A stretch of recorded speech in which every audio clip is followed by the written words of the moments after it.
If you stare at that book any harder, you might just burn a hole in the table.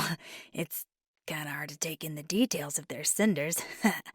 I mean, it can be done, in theory. Maybe. If there's enough whole pieces left to take a guess at what it might. This isn't helping, is it? Can I. Do you want some company? Nah, it isn't an imposition, or I wouldn't have offered. Or, well, asked, really. I mean, I did technically offer my company, so it sorta counts. But you know what I mean.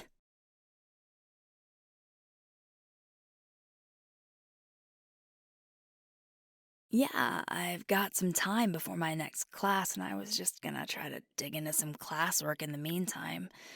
Get a jump on some of these research assignments, maybe knock out some work on my little personal project if I manage to find some time. So, really, I was just gonna be sitting around here anyway. Promise. No nefarious secret mission to try to find you, and not an imposition to stay and sit.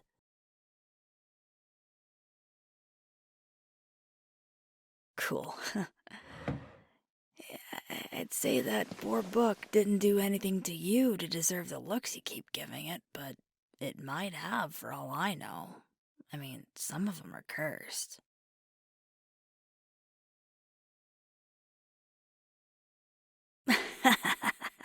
No, but it got you to quit looking so angry for a second, and that was worth it. How's your first day going so far?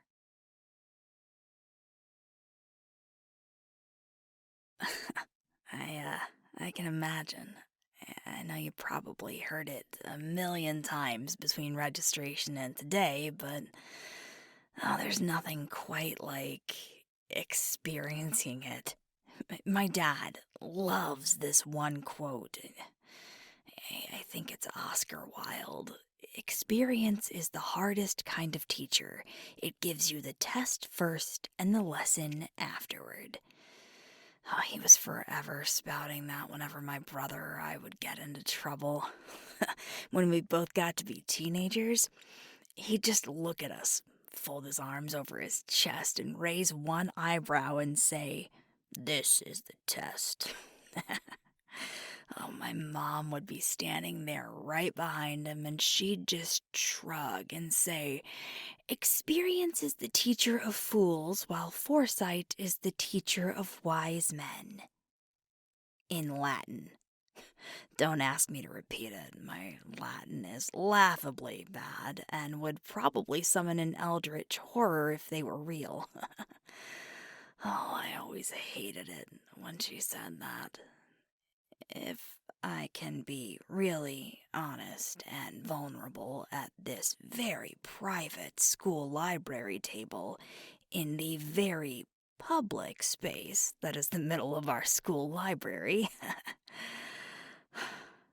I still hate that.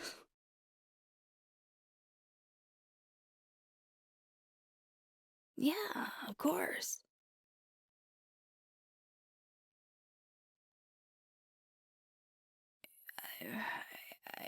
I don't know. A couple of years after they'd finally settled down and Earth was what solidified. Pardon the wholly unintentional, terrible pun, and don't tell Loxley before I can. uh, when I realized Earth was gonna be my core magic, maybe, but I'd also been practicing with it for a couple of years by that point anyway, from the time my magic initially manifested. It's not uncommon for it to take a little while to really learn the basics of how to properly use your magic, especially as a wielder. Though some of us have it a little rougher than others. Don't ask me how fire wielders do it, and don't burn their houses down as teenagers.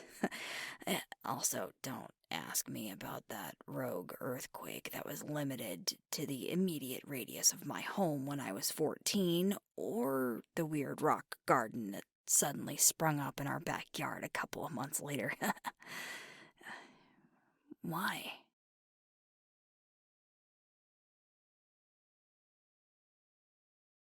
I want to say that's great because it is, but I don't think you feel the same way.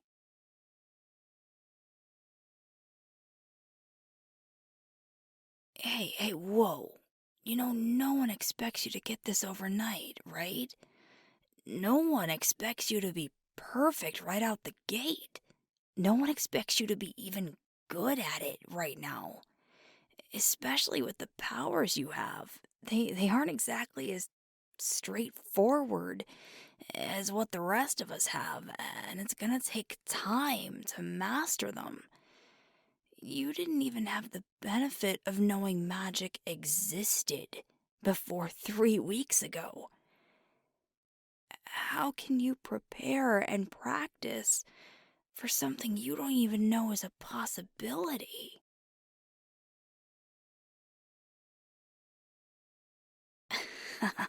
Alright, fine. You had that reading list they gave you when you enrolled, and you and I have talked some, and you and Loxley have talked some. But that's all theoretical learning, and that's great. It can give you an idea of what's gonna happen or what something's like. You can learn from other people's mistakes and opinions and everything, but a lot of times something doesn't really click. It doesn't matter until we do it. Hearing about it, reading about it, sometimes it just isn't the same. It doesn't matter how much you've read or watched or studied ahead of time. It's always different the first time you attempt it.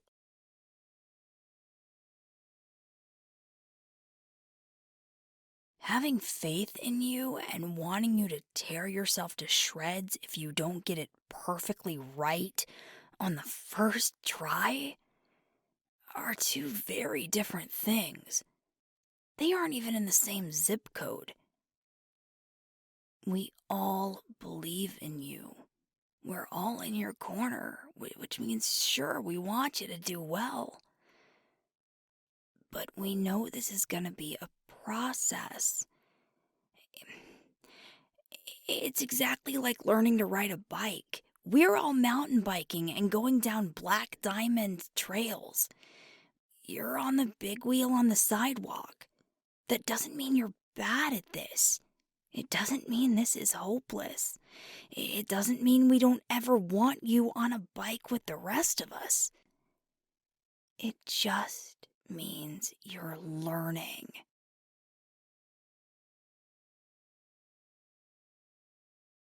No, it doesn't. This doesn't have to happen at any set speed.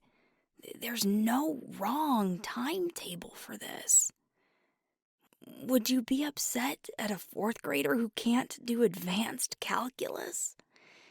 For us, using our magic looks like snapping our fingers.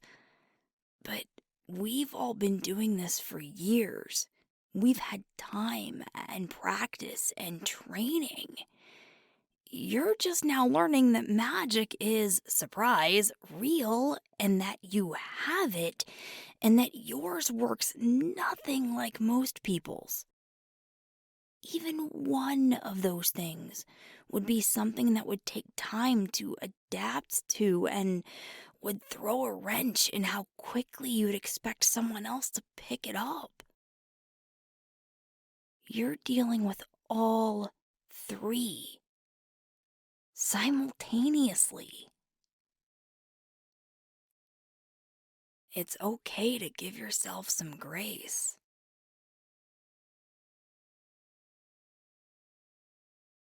What would you tell someone else in your shoes? What would you tell me?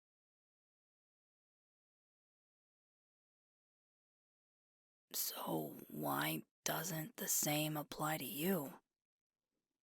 Why can you be gentle with someone else and not with yourself?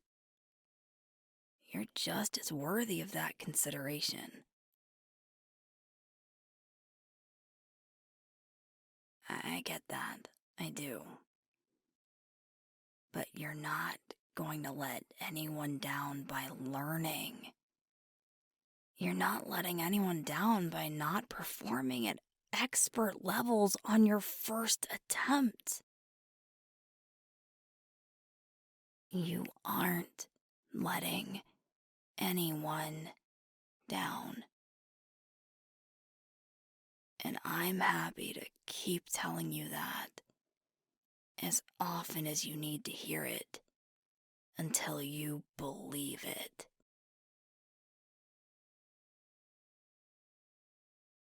I mean it. As often as you need to hear it, as long as you need to hear it. You're doing just fine.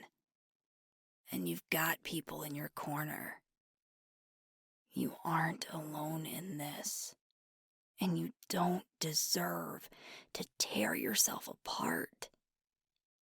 You deserve to be built up and propped up and cheered for. You can do this, and no one is disappointed in you.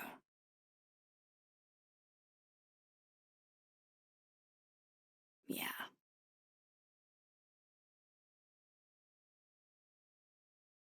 No, she didn't. I won't lie and say she and I haven't talked today, but she did say she hoped you'd find your feet, and she was a little anxious for you to get to intro to theory so she could actually check on you. But she didn't ask me to find you.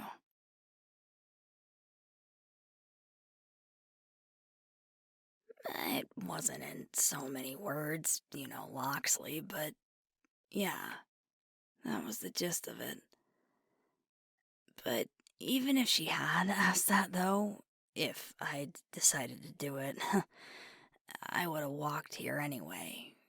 We try to limit gating just as a precaution. You don't want to gate into someone, literally. And things always feel a little funny after a gate. There's this weird feeling on your skin after you come through the other side, like stepping into the air feels heavy, and your magic almost happens a little too easily for a couple of minutes. It's almost like raw magic is just clinging to you. And then it's over and back to normal. There are lots of theories why, but no real answer has ever been found as far as I know. We're trained to gate as infrequently as possible. I mean, we're essentially punching a hole in reality every time we do it, even if we're closing it back up behind ourselves. So it's safer to try to keep it as more of a back pocket skill than a go-to means of transportation. Really, running into you was pure coincidence, I promise. I really did drop in to just try to get some classwork done. But I'm glad I did.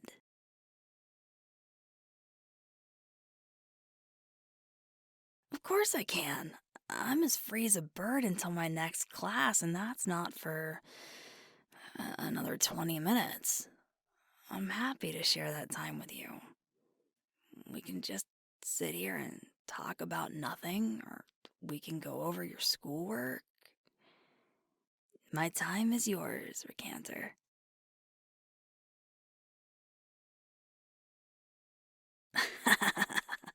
Yeah, we can do that too. Loxley hates the coffee on campus, but it honestly isn't that bad. She's just particular. Come on, it's on me.